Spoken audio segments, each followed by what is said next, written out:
नमस्कार मित्रांनो, तुम्ही पाहताय सौरभ साळुंखे व्लॉग. आजचा व्लॉग आपण सुरू करतोय थेट पुण्याचा बाप्पा श्रीमंत दगडूशेठ गणपती इथून. बाप्पाच्या आशीर्वादाने आजचा प्रवास सुरू करू. चला तर मग व्लॉगला सुरुवात करूया. नमस्कार मंडळी, नवीन व्लॉगमध्ये स्वागत आहे तुमचं. तर आजची आपली सफर चालू झाली आहे कोकणाची. आपण निघत आहे कोकणमध्ये. दापोलीला चाललो आपण, पाळंदे बीचला. आज हा फॅमिली व्लॉग आहे, तर नक्की शेवटपर्यंत बघा व्लॉग. ही आजची राईड आहे आपली. चांदणी चौक मार्गे तामिनी घाटाकडे निघालो. रस्ते मोकळे होते, गाडीत गप्पा सुरू होत्या आणि फॅमिली ट्रिपचा मूड सेट झाला होता. तामिनी घाट क्रॉस करून साधारण 2:15 वाजता आम्ही माणगावला पोहोचलो.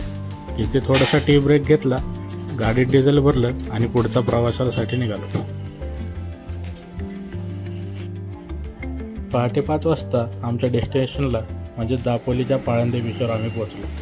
थोडासा आराम केला आणि सकाळी 7 वाजता थेट बीचवर जायला निघालो. छान असा नाश्ता आला आहे, घावणे चटणी, कोकण स्पेशल, मामाश्री. नमस्कार मंडळी, हाच आपला डे 1 दापोलीमधला. आपण आलो आहे पाळंदे बीचला. काल तुम्ही बघितलं, रात्री निघालो होतो आपण पुण्यावर. तर आजचा डे 1 सुरू झालेला आहे. तर आता नाश्ता करून जवळचे काही स्पॉट आहेत ते आम्ही कव्हर करू. तर व्लॉग शेवटपर्यंत नक्की बघा.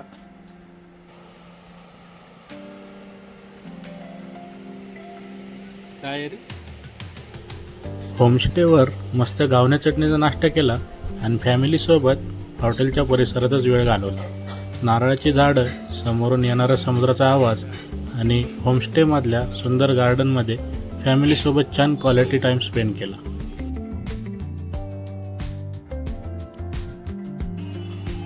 तेव्हा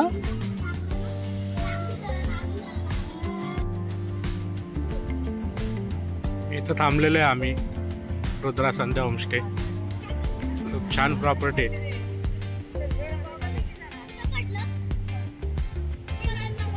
आता आम्ही निघतोय, जवळपासचे स्पॉट कव्हर करणार आहे. केशवराज मंदिर आहे इथं जवळ, ते बघणार आहे. आणि कड्यावरचा गणपती अंजरल्याचा ते एक बघू. इकडनं आत नाही जायचं. आता आम्ही निघालो जवळ असलेल्या अंजर्लेमधील कड्यावरच्या गणपतीच्या दर्शनासाठी. वाटेत जाताना डोंगरावरून दिसणारा समुद्रकिनारा खूपच सुंदर दिसत होता.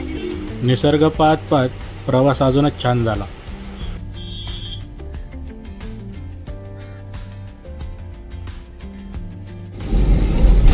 पाळंदेवरून गणपतीचं मंदिर 15 किलोमीटर अंतरावर.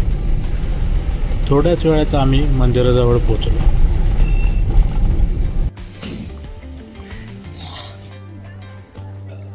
आता आम्ही पोहोचलोय कड्यावरचा गणपती, महागणपती अंजरल्याचा. चला बघूया कसं आहे मंदिर काय.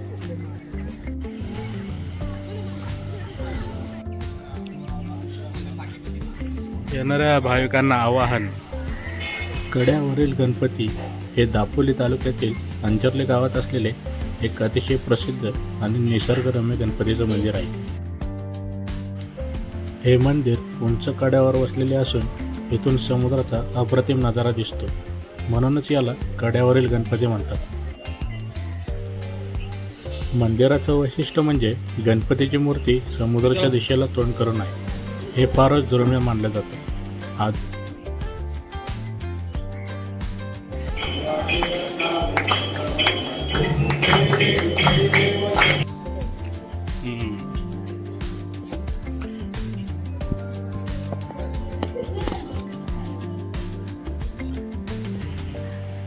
गणपती आणि शिवमंदिराचं दर्शन घेऊन आम्ही निघालो पुढे गणपतीचे पहिले पाऊल पाहायला.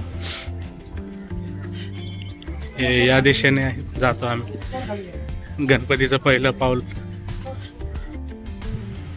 गणपतीचे पाऊल हे अंजर्ले येथील कड्यावरील गणपती मंदिराजवळच असलेले एक श्रद्धेचे ठिकाण आहे. स्थानिक श्रद्धेनुसार गणपती अंजलीत प्रकट होताना या ठिकाणी प्रथम पाऊल ठेवलं, म्हणून याला गणपतीचे पाऊल असं म्हणतात.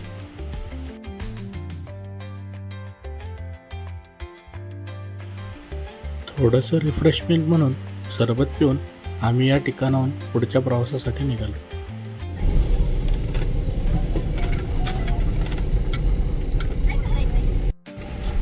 आता आम्ही निघालो आहोत आसोदमधील केशवराज मंदिराकडे.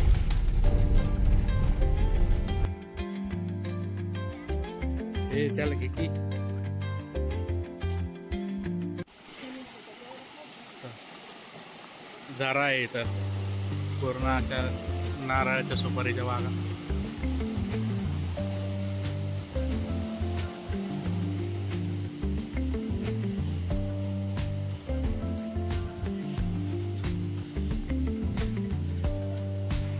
केशवराज मंदिर हे दापोली तालुक्यातील आसोद गावाजवळ आहे.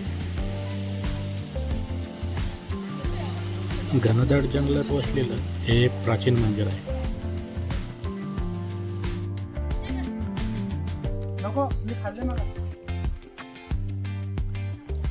डेन्स फॉरेस्ट केशवराज मंदिराकडे चालले आहे. परिसर एकदम शांत आणि निसर्गाच्या सानिध्यात आहे. हो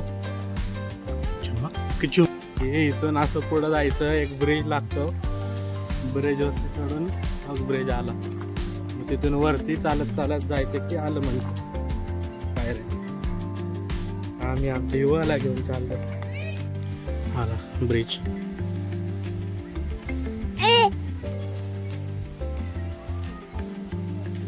तिथं ते पाणी पडते. चांगला ट्रेक झालाय आमचा अर्ध्या तासाचा. केशवराज मंदिरात आम्ही पोचलो.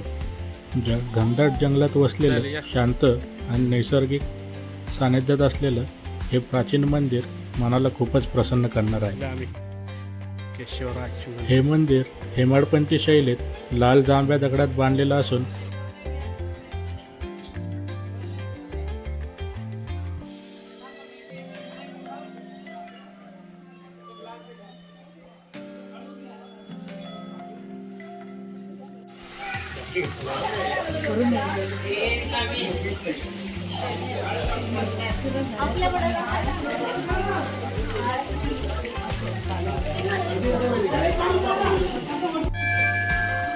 या ठिकाणी केशवराज म्हणजेच भगवान विष्णू यांचं रूप पूजलं जातं.